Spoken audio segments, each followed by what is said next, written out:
সাকিবের নাম আসবে, সাথে বাংলাদেশের নাম আসবে। হয়তো আমরা ইমোশনাল জাতি বিদায় আমরা এইভাবে অন্যভাবে চিন্তা করি, বাট মাথায় রাখতে হবে উনি কিন্তু বাংলাদেশ টিমে কনসিস্টেন্ট পারফরমার, এক নাম্বার পরিচিত করেছে ওয়ার্ল্ড ওয়াইজ।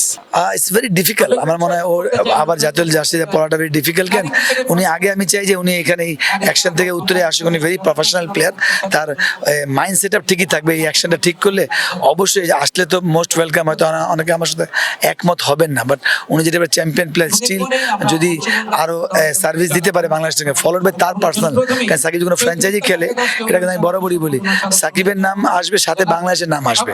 হয়তো আমরা ইমোশনাল জাতি বিদায় আমরা এইভাবে অন্যভাবে চিন্তা করি, বাট মাথায় রাখতে হবে উনি কিন্তু বাংলাদেশ টিমে কনসিস্টেন্ট পারফরমার, এক নাম্বার পরিচিত করেছে ওয়ার্ল্ড ওয়াইজ। দেখেন বরাবরই এই দিনের জন্য আমরা মুখিয়ে থাকি, বিকজ এমন এমন লোকেশনে দেখা হয়, আমাদের এক্স কলিগ বলেন, এক্স বোর্ড ডাইরেক্টর বলেন, তো অনেক কম দেখা হয়। যেমন যেহেতু আপনি জানেন, যেমন জাকির উদাহরণ দেয় বা অনেক কথা হয় ফোনে, কিন্তু দেখা হয় না। বাট এটা বেস করে দেখা হচ্ছে ভেরি মাচ ইন্টারেস্টিং। আমি খুব পার্সোনালি আমি আসি কেন, যে আমি এক তো খেলাও এনজয় করি এখন পর্যন্ত, তার সঙ্গে দেখা হয়। বাট ফলোড বাই এর আগে যেমন 5-7 বছর আগে খুব ইনভলভ ছিল ফ্যামিলি মেম্বার্স, তো এটা আমি বোর্ডের দৃষ্টি আকর্ষণ করবো, যাতে নেক্সট যাতে মানে ফ্যামিলি 5-7 দিন আগের থেকে এটা প্ল্যান করলো, যাতে বললো কার্ড পাঠালোকে with family please do come, যাতে ফ্যামিলি আসলে এটা আরও আমরা এনজয় করবো। কেন অনেক কিছু দেখা হয় না এমনি, তো এটা আর বাচ্চারা এনজয় করে, বউরাও এনজয় করে, আমার এটা হওয়া উচিত। বাংলাদেশের খেলা তো আজকে দেখছেন, আশা করি তো বাংলাদেশ জিতেছে, ব্যাপারটা কেমন লাগছে? একটা টানাহারের পর এরকম একটা, অফকোর্স আমার যে কোনো উইনিং নোট অলওয়েজ আপনাকে ইন্সপায়ার করে, আর বাংলাদেশের খারাপ সময় যাচ্ছে বলে এই উইনিংটা খুব ইম্পর্টেন্ট। আর আবার বিজয় দিবস একে বেস করে আমরা এই উইনিংটা বেস করে বিজয় দিবস তা একটু উল্লাসভাবে উদযাপন করব। শামীম পাটোয়ারির ব্যাটিং আর হচ্ছে শেখ মাহাদি বলিং, এই দুজনটা কেমন লেগেছে?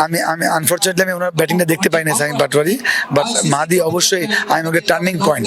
বাংলাদেশ জয়লাভ করেছে বললাম না, সবাই কিন্তু খেলবে না, দুইজন খেলবে। আমার মনে হয় এটাই হওয়া উচিত, যেটা আমি মনে করি যে এরা চ্যাম্পিয়ন বলার, বাট শামীম পাটোয়ারি কনসিস্টেন্ট না বিদায় সে স্ট্রাগলিং। এরা যখন কনসিস্টেন্ট পারফর্ম করবে এই টাইমে, তারা কিন্তু অলরেডি বাংলাদেশ টিমে 4-5-6 বছর হয়ে গিয়েছে, বাট তারা কিন্তু কনসিস্টেন্ট না বিদায় আসা যাওয়া থাকে। বাট এরা যখন কনসিস্টেন্ট খেলবে তখন অটোমেটিকলি আপনার বাংলাদেশ টিম ভালো করবে, আর এটা ওদের জন্য ভালো হবে। শেষ দুটো প্রশ্ন, একটা হচ্ছে চ্যাম্পিয়ন্স ট্রফিতে বর্তমান প্রেক্ষাপট বিবেচনায় কেমন করতে পারে বাংলাদেশ? দেখেন ডিফিকাল্ট, আমরা ভালো জায়গায় যাচ্ছি না।